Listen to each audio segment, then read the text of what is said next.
Hello everyone, welcome to my YouTube channel. आज मैं आपको DIY हेयर रेमेडी बताने वाली हूँ। देखिए, विंटर का सीजन है और हमारे बाल पता है बहुत ही रूखे हो जाते हैं और झड़ने भी बहुत लगते हैं। हम बहुत सारे शैम्पू यूज़ करते हैं, कई ब्रांड के भी यूज़ करते हैं, लेकिन हमारे बाल की जो समस्या है, अगर हम उसको देख के अच्छा सा हेयर केयर किए तो हमारे बाल थोड़ा गिरना कम हो जाते हैं। लेकिन कभी कभी क्या होता है कि हमारे कोई मेडिकल कंडीशन भी हो जाती है जिसकी वजह से बाल झड़ने लगते हैं, या तो भी मौसम की वजह से भी हमारे बाल झड़ने लगते हैं, रूखे से हो जाते हैं। और विंटर में तो ये बहुत ज़्यादा ही होते हैं, रूखे से बाल हो जाते हैं। मेरे बाल तो सिल्की है और बहुत जल्दी रूखे हो जाते हैं। मैं ऑयलिंग में लगाती हूँ ना बालों में, तो वो भी ऐसे जैसे हो जाते हैं। तो हम कई बार शैम्पू भी यूज़ करते हैं, लेकिन क्या है, कभी कभी हम, जो हमारे पहले जो लोग यूज करते थे, हम कभी इस शैम्पू के ज़माने में हम भूल ही गए। लेकिन मैंने कई दिनों से ये हेयर रेमेडी ट्राई किया है, जिससे मेरे बालों का जो झड़ना है वो काफ़ी कम हो गया है। तो ये आप आसानी से आपको नज़दीकी दुकानों में मिल जाएगा, लेकिन इसमें थोड़ी सी मेहनत लगती है, आप सब जानते ही होंगे। लेकिन फिर भी मैं अपनी तरफ से आपके लिए बताने वाली हूँ। चलो देखते हैं। ये जो आंवला, रीठा और शिकाकाई का जो मिश्रण है, हम इसे इस रेमेडी को तैयार करेंगे हमारे हेयर के लिए। आपको रीठा और शिकाकाई को तो पता ही है, कैरेट है और आंवला, इसके असंख्य गुण हैं हमारे हेयर के लिए, ग्रोथ के लिए। तो ये हमारे इसके हेयर को नरिश भी करेगा और हमारे हेयर के जो इचिंग होते हैं, इचिंग प्रॉब्लम, उसको भी सॉल्व करता है।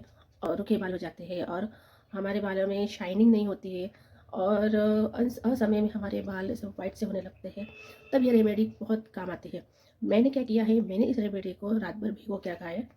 ये लोहे की कढ़ाई है, इसी में मैंने आंवला, रीठा, शिकाकाई का एक साथ भिगोया था और उसी पानी से मैंने इसमें और पानी ऐड करके इसको पकाया।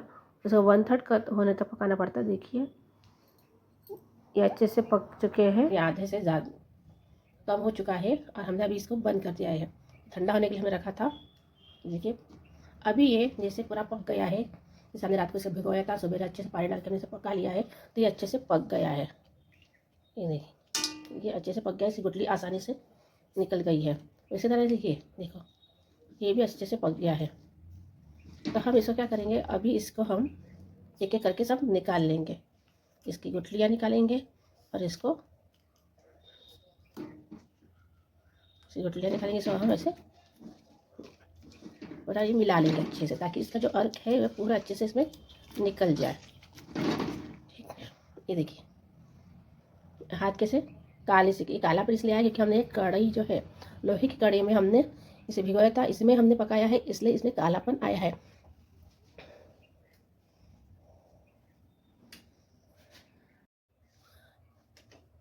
लोहे की कढ़ाई में भिगाने का मतलब होता है कि जो उसमें जो काला हो जाता है, वो काला हमारे बाल, जो हम हेयर में यूज़ करते हैं, तो हमारे जो असमय जो बाल सफ़ेद हो रहे हैं उसको रोकने का काम होता है। और उसमें लोहे में, पता है, अपने आयरन होता है उस और काले से वो काला हो जाता है और हमारे बाल में ब्लैक हो जाते हैं। जैसे जो सफ़ेद बाल जो आ रहे हैं वो नहीं होते हैं। और साथ ही साथ अगर हम स्टील के या एल्यूमिनियम के इसमें करेंगे, तो जो काला वाला जो था, देखिए, ये जो काला वाला जो आता है, इसका कलर ये नहीं आएगा, कुछ भी नहीं आएगा, ऐसे अपना जैसा वाइट वैसे ही रहेगा। लेकिन इसका लोहे के इसमें भिगाने का बहुत महत्व है कि हमारे जो हेयर से वो भी काले होते हैं इससे। जिसको हेयर डाई नहीं कराना होता है, जिसको बार बार मेहंदी लगाना होता है, हेयर डाई लगाना होता है, जैसे मेरी कैसी प्रॉब्लम है कि मैं ना मेहंदी लगा सकती बालों में, ना बालों में डाई कर सकती हूँ, क्योंकि वो उसे काफ़ी देर तक रखना होता है। और रखने के बाद क्या होता है कि मेरे सर में जो ठंड की वजह से सर पकड़ लेता है, भारी सर दर्द होता है मुझे और सर्दी वर्दी हो जाती है, तो मुझे ये बिल्कुल भी सूट नहीं होता। तो सबसे अच्छा ये काम करती हूँ कि मैं शिकाकाई, रेठा, आंवला ये भिगाती हूँ। हाँ, इसमें आप मेथी दाना का भी यूज़ कर सकते हैं, थोड़ी सी मेथी दाना इसमें डाल सकते हैं। मेथी दाना से हमारे हेयर ग्रोथ के लिए भी काफ़ी अच्छा है, हमारे स्कैल्प के लिए भी बहुत अच्छा है। तो मैं कभी कभी मेथी दाना भी डाल देती हूँ। आपके पास है तो डालिए, नहीं है तो ये 3 इंग्रेडिएंट भी काफ़ी है। कई कई लोग इसकी पाउडर बना के भी यूज करते हैं, कोई कोई इसको कूट के भी, इसे बारीक कूट के भी हम भिगा के फिर से पका के भी यूज कर सकते हैं। लेकिन मैंने क्या किया है, इसको भी कूटा नहीं है फिलहाल, मैंने इसको साबुत ही किया है कि पक गया है, गल गया है, वैसे ही उसका छिलका उलका सब निकल जाता है। तो अब क्या करूँगी, मैं इसका निचोड़ के पानी निकालूंगी एक मग में और फिर इसको बालों में अच्छे से लगाऊंगी। आप चाहे तो इसको यूज के बाद आप कंडीशनर भी यूज कर सकते हैं। मैं भी कभी कभी कंडीशनर यूज करती हूँ इसे लगाने के बाद, ताकि हमारे हेयर अच्छा स्मूथ हो जाए। फ्रेंड्स, ये काफ़ी इफेक्टिव इंग्रेडिएंट्स है। आप इसको हफ्ते में 2 बार यूज किए या हफ्ते में 3 बार भी यूज किए तो भी बहुत अच्छा है। महीने में कम से कम आपको 2 बार तो भी लगाना पड़ेगा, तभी इसका आपका रिजल्ट दिखेगा। अगर आप कंटिन्यू से लगाएंगे इसका रिजल्ट अच्छा दिखेगा आपको। इससे कोई नुकसान नहीं है, लेकिन आपको फिर भी लगता है तो आप इसके बाद यूज करने के बाद आप कंडीशनर कर लीजिए। मैं क्या करती हूँ, एक हफ्ते में मैं पहले इसको लगा लेती हूँ, फिर दूसरा हफ्ता अगर मुझे बाल धोना होता है तो मैं फिर शैम्पू, कंडीशनर या हेयर मास्क वगैरह जो है मेरा वो यूज करती हूँ। क्योंकि मैं हफ्ते में एक बार बाल धोती, 2 हफ्ते में 2 बार बाल में धो नहीं सकती, क्योंकि मुझे सर दर्द का भी बहुत ज़्यादा इशू हो जाता है बाद में, इसीलिए। तो चलिए हम इसे अभी ट्राई करते हैं। मुझे आज बाल धोने थे करके मैंने ये रेमेडी रात को ही भिगा के रखी थी और आज मैंने इसे पका लिया है। अब मैं इसको हेयर पे यूज करूँगी। लेकिन सबसे पहले मैंने जो ड्रेस पहना है ये ड्रेस मुझे निकालना होगा, क्योंकि इसका जो ये होता है ड्रेस पे गिर सकता है। इसलिए आपको भी यूज करना हो तो घर के कोई कपड़े हो या आप डेली यूज नहीं करते हैं उसको, ऐसे ही वो वाले चीज़ आप पहन लीजिए।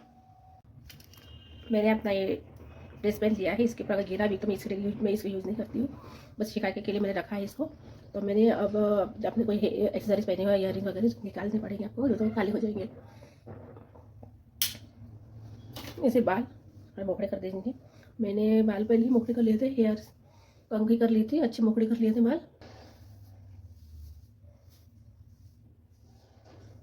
देखिए मेरे कुछ भी गुंदा नहीं, सब सुलझा लिया मैंने।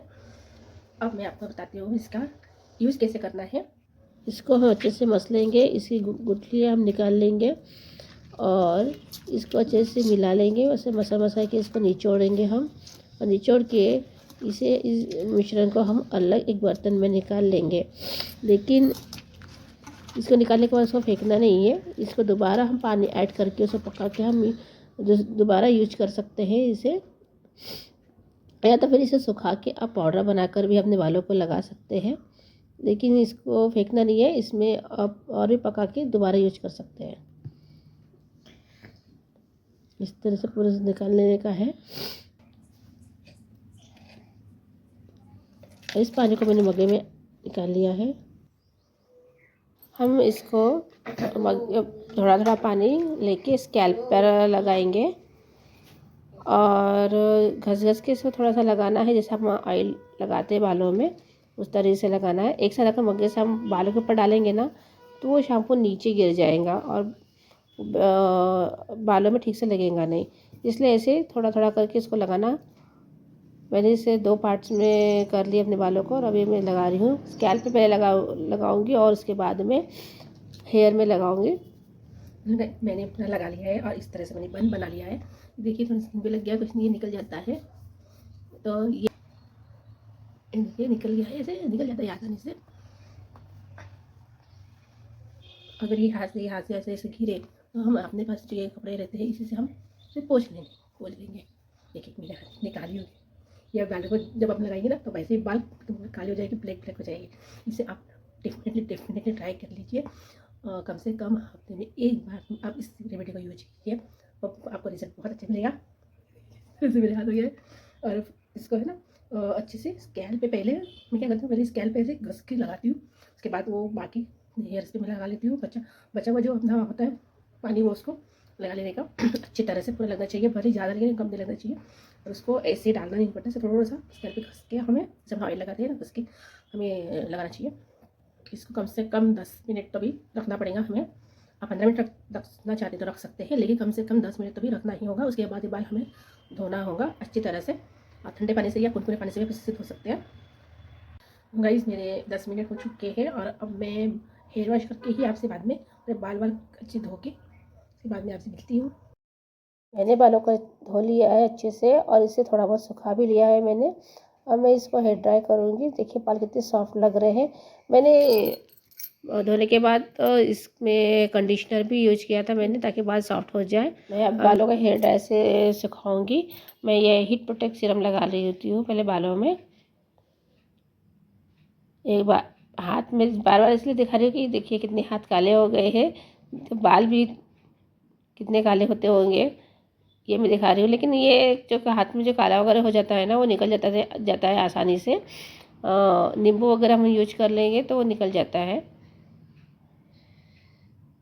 या तो फिर आप हाथ में पन्ने वन्ने पहन के भी आप लगा सकते हैं, ग्लव्स वगैरह पहन के। देखिए मैंने बालों को कोम भी कर लिया है अच्छे से, तो बाल अच्छे से सुलझ भी गए और एकदम सॉफ्ट बाल हो गए हैं।